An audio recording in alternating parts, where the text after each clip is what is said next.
The game industry is full of a lot of very weird and unusual tangents and areas that they've gone to in terms of trying to capitalize on the next big thing, some major trend, or just trying to, as everyone loves, redefine what it means to make games forever.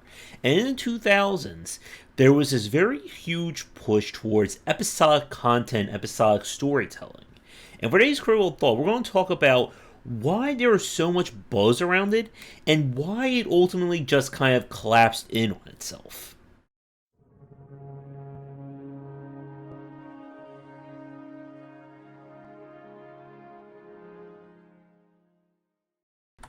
The 2000s was a major decade, and I'm debating doing a design lecture about all the changes and kind of attempts to really bring up and grow game design and game development that occurred during those 10 years.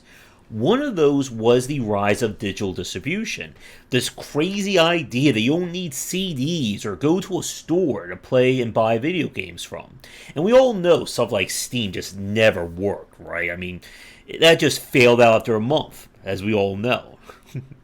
But digital distribution paved the way towards this idea of designing games that you didn't need a physical copy to work with, and more importantly, it made it so much easier to update and get more stuff for these games. 10 years before that, if you wanted to get an expansion, you had to go to a store. You needed a floppy disk or a CD. Those strange storage devices that all the young kids watching this have no idea what I'm talking about. And with this rise of digital distribution came the idea of episodic storytelling or episodic game development. And there's two unique areas or two unique reasons why developers were trying to push for this. The first was the idea of mitigating a lot of the risks and costs of game development. And as we all know, when it comes to designing a game traditionally, you develop the game, you put all your time and money into it, and you're not going to see a profit or any kind of revenue until that game is released. Part of the reason why early access has become such a big factor, as well as crowdfunding, is that you can get funding and development or revenue for it while you're still working on that game. And many titles have found life and got a possibility thanks to crowdfunding. Episodic storytelling, episodic game development, we'll just say game development to make things easier for me, was built on that idea. Instead of spending 5 years on a game that you may not know if it works, you can release these little chunks of the game, let's say every year and a half to 2 years, and this allows you to gauge the reception. If it does really well, we can put out more episodes. If it fails, well, we'll just wrap it up after season 1 and call it a day. And for smaller developers who don't have the funding for a 5, 6, 8 year, however we want to call it, project, this allowed them to design these games in a much smaller span and kind of get the overall money they were going to get in these smaller chunks as opposed to waiting until the very end. When I interviewed Dave Gilbert from Wadget Eye, he basically said that if he didn't do things episodically, there would have been no way he would have been able to finance and develop the Blackwell series. And the Blackwell series, I think, was 5 or 6 games. I'm sure those of you watching this will be able to correct me on that. It was originally designed to be one completed game. But he just did not have the support and the revenue for that. And that led to the splitting it up. Now, being able to kind of design your game into these little segmented chunks also brought this idea of changing the storytelling. Again, with traditional video games, you're developing that 10-hour, 30-hour, how many hours you want game in a vacuum. You're not getting real feedback or any real change on it from beginning to middle to end.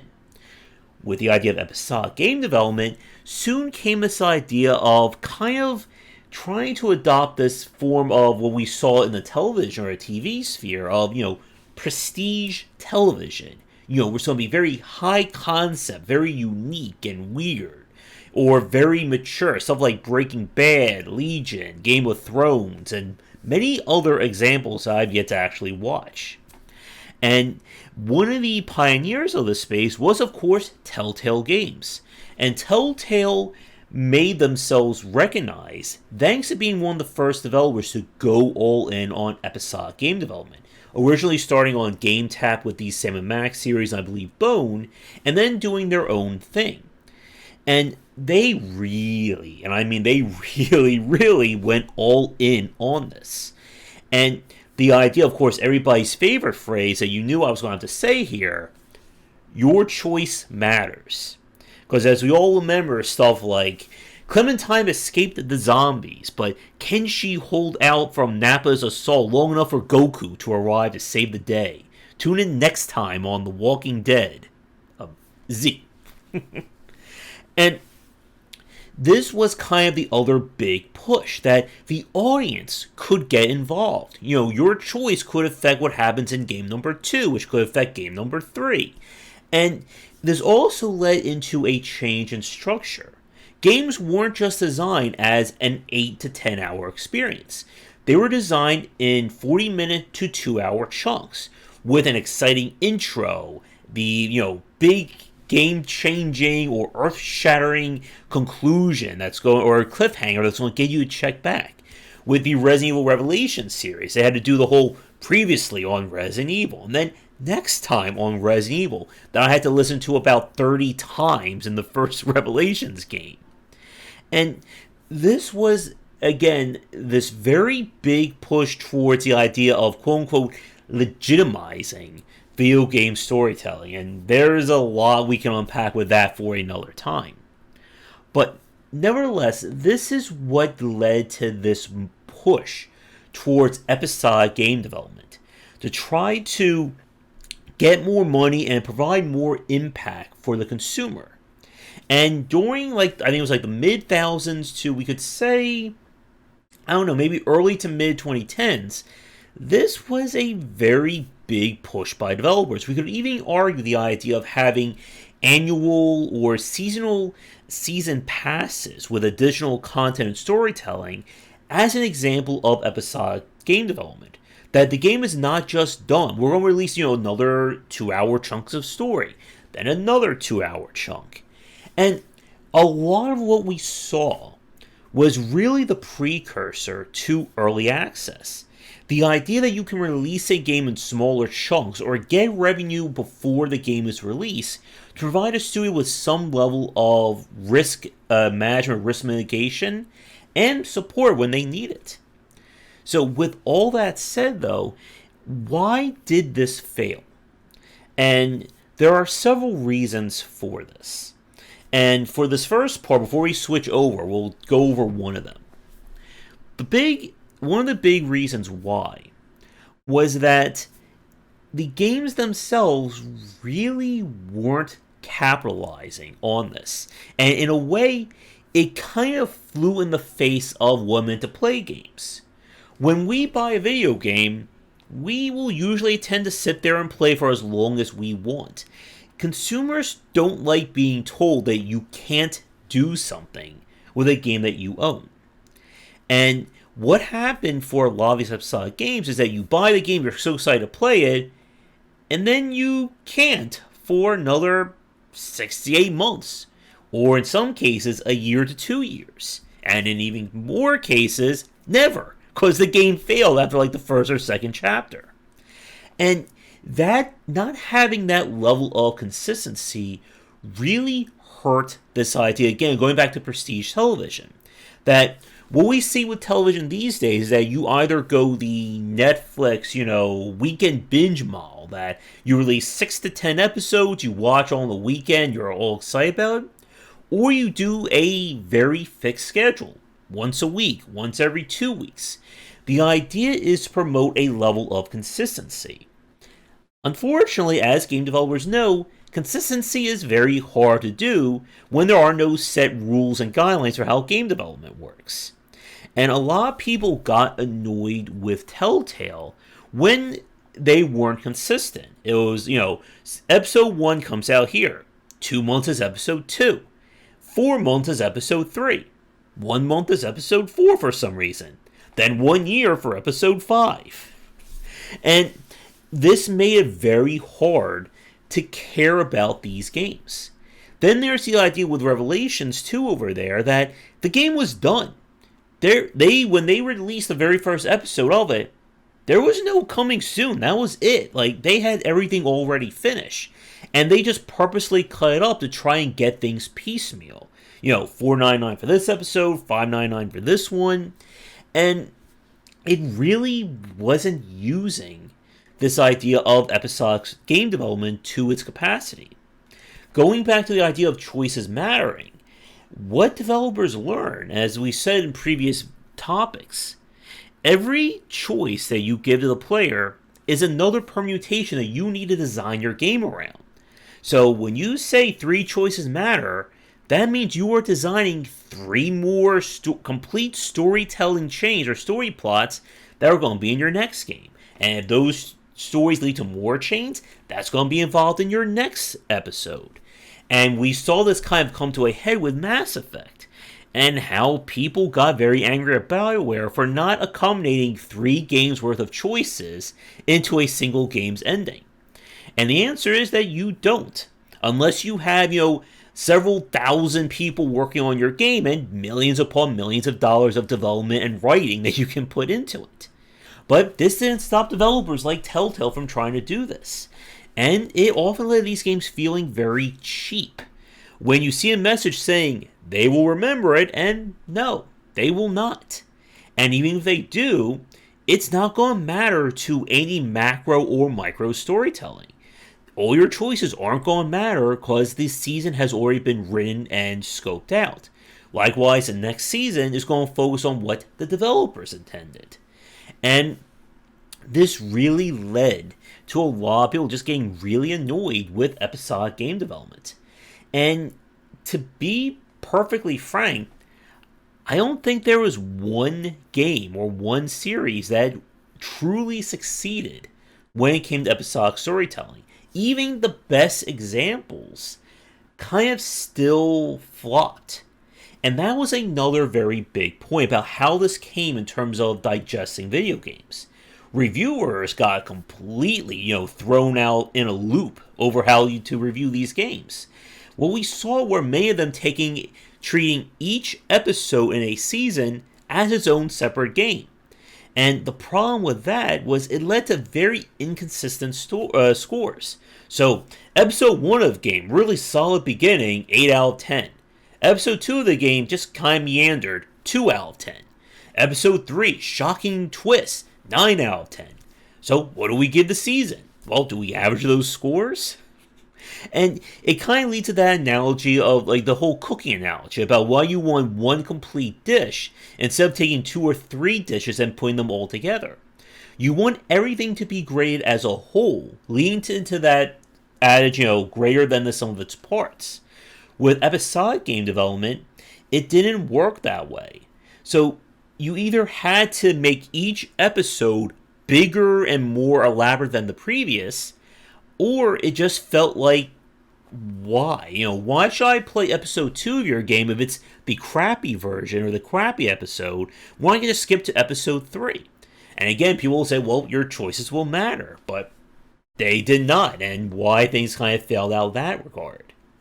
So with that said, we're going to take our quick break now. When we come back, I want to talk more about what this meant from a game development standpoint, and why episodic game development didn't lead to this grand renaissance of game development that a lot of people were hoping, pleading, writing, and shouting about. And now for a quick thank you to our current Patreon supporters. And if you're interested in my books on design, they are available at most major retailers. 20 Essential Games to Study is for first-time developers looking to be inspired, and the Game Design Deep Dive series covers the history and philosophy of major genres, with horror coming later in 2021. One of the, as we said, major kind of pushes for episodic game development was this idea of growing or changing the game across how many episodes or seasons of that title. But the problem, and what we saw from a game design standpoint around these games, is that no, that's not how game development works. You cannot radically change a game from episode to episode, season to season, because you are still dealing with the same engine, the same assets. And this often led to these games feeling very cheap, in my opinion, when it came to the overall presentation. That you can't design brand new or too many brand new character models because the engine may not support that or support anything completely different. Not only that, but if you're designing a game around a season approach, what we saw with these games would typically bring back pre-existing characters or characters from other seasons to kind of fill the role or do something in later episodes. They may just appear out of nowhere. And that meant, of course, reusing the asset, reusing the voice actor. Now, with a game like Resident Evil Revelations, one of the kind of positives with such a small cast was that you didn't really need to worry about that. There was only like 6 or 7 people in the game total with actual voice lines. But for kind of, again, the heights of episodic storytelling and game development was around this idea of prestige, that it felt very poor that the same characters just happen to show up in every single episode. Or you don't get introduced to a big bad, you get somebody you already saw. And even some of the better examples, again, never quite got around that. From a gameplay standpoint, what we saw was that there really wasn't any sense of gameplay growth. In most video games that we play, we expect some kind of change or escalation going from beginning to end. New boss fights, new kinds of challenges. You name it from there. But with episodic game development, we never really saw that. If the game plays like X in episode 1, it's going to do the exact same thing in episode 5 and 6. Yes, you're going to get a new story, but what you're doing is not changing. And again, it led to these very wide spectrums of review scores of chapter to chapter in a season of a game. Where if one chapter doesn't introduce anything interesting or amazing, well, it's going to get reviewed harshly for that. And again, it raises that point. If you have a 6-episode season and episodes 2 and 5 are horrible, why would anyone want to play that? Why would you want to purposely play the worst part of a game when you can just skip that and get to the better content? And again, it led to this very weird inconsistency when it came to being able to play and enjoy these titles. Now, with Revelations 2 here, I thought they handled it, I think, as well as they could. There are some escalations in terms of boss fights and new areas, such as this whole gas mine section that I'm in right now. But again, what I do in episode 1 is not changing from episode 2 to episode 3, and so on and so forth. And it really was a shame that we didn't see that. Like, probably a very interesting analog for this kind of rise and fall of episodic game development would be something like Half-Life 2 and the original Half-Life structure. Each level has its own title card. You know, we don't go to Ravenholm, Escape from City, I forget the name of it, which I'm sure a Half-Life fan's going to yell at me for. But each level in Half-Life 2 had its own unique take. It had something new to it. Everyone remembers from Half-Life 2 the setting up the turret defenses in the prison, or driving around your little, dune buggy, avoiding the antlines in the desert, the bridge holdout, again, the whole Ravenholm section. Each level felt like it's its own encapsulated, unique section. And we never saw that happen with episodic game development, because that would have been like the perfect way to do that. Have episode 1 be a very high stakes chase sequence, driving, racing, whatever. Make episode 2 a more slowed down, let's say, stealth or detective game. But again, that raises the problem and the limitations of these engines. That if you design your engine to only be about watching characters talk and animate, you can't exactly magically hit a button and turn on first-person shooter mode, or visual novel mode, or deck building CCG mode. And this was the issue, and one of the things that led to the collapse of Telltale. That their games were not evolving. They were just sticking to the same formula, the same kind of story beats, and the same kind of choices that, again, didn't really matter. And any attempt to try and do something new or different didn't work because the engine itself did not support that. And this is, again, one of the reasons why this kind of episodic game development just didn't work. That the advantages that they could have done were being hamstrung by the limitations of their engines and, well, what they could do in that space. So, my question for you to wrap up this video on, can you think of, I guess, how would you have saved episodic storytelling? And is there a way to do that won't kill a game's budget? Or, drive the developers crazy out all the work they're trying to do? And for those of you who did play Life is Strange and all those games, how were they from an episodic storytelling perspective? I've heard mixed things from people about them, but I've yet to play them. With that said, as always, if you'd like to suggest a topic for a future Critical Thought, please get in touch. Check out our Discord and Patreon link down below, and come back for daily discussions on game design here and on game wisdom, where I examine the art and science of games. Until next time, take care.